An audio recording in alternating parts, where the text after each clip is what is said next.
Every week at Business at Breakfast, one of the members gets the opportunity to share with the group further insights into their business or enlighten the group a little bit more about themselves.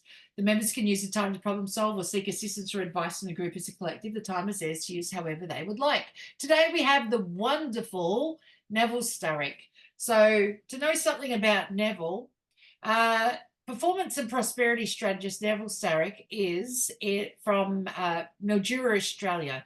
He teaches professionals and business owners how to develop their self-awareness so that they can create and experience their version of a high quality of life. Neville talks to business owners every week on the topics of well-being and the hallmarks of a prosperous life, and Neville can easily be found on LinkedIn. With that, Neville, I'll let you take it away. You've got up to 8 minutes. You probably won't take that long, so we'll have plenty of questions to ask. Go for it. Thanks, Misty. I'm Neville Starick of Cynosure Counselling and Coaching, and I'm the Prosperity and Performance Strategist. I sell coaching and therapy starting at $260. The people who buy it are stressed.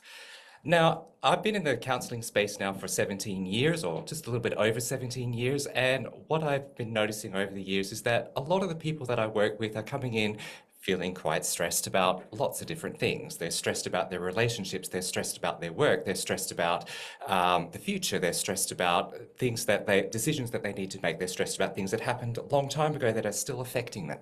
So what I do is I work with them to help them fix it. Right. Oh, wow. Wow. Nicely done. 50 seconds. There's someone who did it in 30 last year, but that was amazing. All right, who's got questions for Neville? All right, Joe, go for it. How much does it cost? Initial consultations are $260. Thank you. Excellent. And how long does that consultation go for? It's a 90-minute consultation. Will I be fixed in that time, like unstressed? You will be starting the process. Okay. And if I needed more time with you, how much is that going to cost? The general sense is most people need about 5 sessions, and that will cost about $1,000. Okay, great. But the goal is to try and fix it in the first one. Then after that, extra help, 5 sessions. History says 5. Nice. Excellent. Thank you. Bonnie, your turn.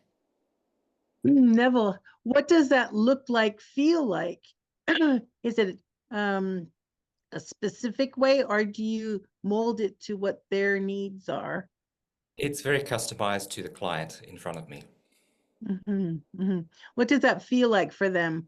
Are they doing a process of writing, thinking, talking? What does that look like? There's a combination of things, and it will depend upon what works for the person in front of me. Okay, thanks. Excellent. Gerald, you've got your hand up. Neville, thank you very much for your presentation. Loved it, short, sweet, to the point. My question is, what has been one of your greatest breakthroughs with a client? Wow, there are so many to choose from. I guess one of the greatest breakthroughs is somebody that I worked with trauma that had been there've been multiple traumas, and they got to a stage where they were able to engage with life really, really well. They were able to repartner, they were able to find a job that really worked for them. They were able to finish some things that they had started that had been held up because of the experiences that they had. How long did that take with them? That particular client, it took a few years because of the magnitude of the things that they were dealing with. For other people, it can be a shorter length of time. May I ask another question? Yeah, go for it. How many people, or do you find when people come to you being stressed, that the underlying problem is depression? Do you get a lot of that? Sometimes. It's not always the case. What's your version of stress, Neville? My version of stress is anything that people are... Sorry, my version of stress is basically people are working outside of their normal. They're realizing that they're not handling things the way that they normally would. They would notice that they're thinking a little bit strangely, that their emotions are showing up that they're not familiar with, and they're behaving in ways that are really quite out of character for them. Yeah, okay. I'm going to ask the group then. I'll go, all right, guys, go around, put your hands up if you've got, and what does stress mean to you? Like, pick something. Like, for me, I know my mom gets, my Simon's dad used to get stressed all the time because he couldn't sleep all night long. So the can't sleep, that's, well, stress now, but stress because he kept waking up at 2 o'clock in the morning. I said, just stay up, like, go to sleep later. That's my way of fixing it. Nobody listens to me. So would not sleeping at night, is that considered a stress, like a stress problem that you can help with? It is a stress problem I can help with. Okay, and being stressed that you can't sleep, that's a stress problem you can help with because they're saying it, right? All right, so let's pick another one. Put your hand up if you've got a stress, pick a Can stress. I quickly ask a question? I Yeah. can't find where to put the hand up. No, you're good, just your action. Emoji, sorry. I'll just put my hand. Sorry, I just wanted to ask a question of Neville before we go into the stress question. Neville, where do you start to identify what the issues are that the client is going through, and what sort of depth of wellness do you go into, and how comprehensive is the wellness information or the methods that you use to help the client? The initial consultation is the place where I delve into those kind of issues, and I go to the depth that the client is willing to go. Okay. Is it Excellent. as comprehensive as tailored to the client's needs then? Sort of, is it emotional wellness and physical wellness and all that as well? It covers whatever it is that the client feels is important to cover, and it can include emotional, it can include physical, yes, customized. Thanks. A lot of listening in your job then, Neville. Very much. Drawing a few dots and conclusions along the way. Yeah. Yep. Tara, you got your hand up? Neville, do you only work one-on-one or do you work in groups as well? At the moment, I work one-on-one. There is a goal to work in groups in the future, but not just yet. All right. So I'm going to ask. Why? Go, Gerald. Yeah. Why do you only work one-on-one and not with groups? That's my strength, is working one-on-one. Could it be that you haven't had people in groups ask you to do a group thing? That too. But Okay. most people wouldn't think of it. They wouldn't see how that wouldn't be their first thought because they're in their own stress and their own world. Yeah. Yeah. They don't understand how anything can benefit them, let alone working in a group. Yeah. Okay. How would you envision that then, Tara? In a group, would it be like a group of like family members or would they be strangers more like, we see in American movies where you get all the mums with. It would depend on how Neville wants to work. There's benefit in doing both ways, and a group environment in the family would work if there's all the willing members there. So that's something I can discuss with Neil if he wants to kind of investigate. But there's benefit to both being strangers and being family. There's huge benefits in both. Yeah. Love to catch up with you afterwards, Tara. Yeah. I'm suddenly having a vision of a movie I watched the other day. Kevin Hart, Fatherhood. I don't know which one. I don't know what it's called. It's Fatherhood or Parenthood.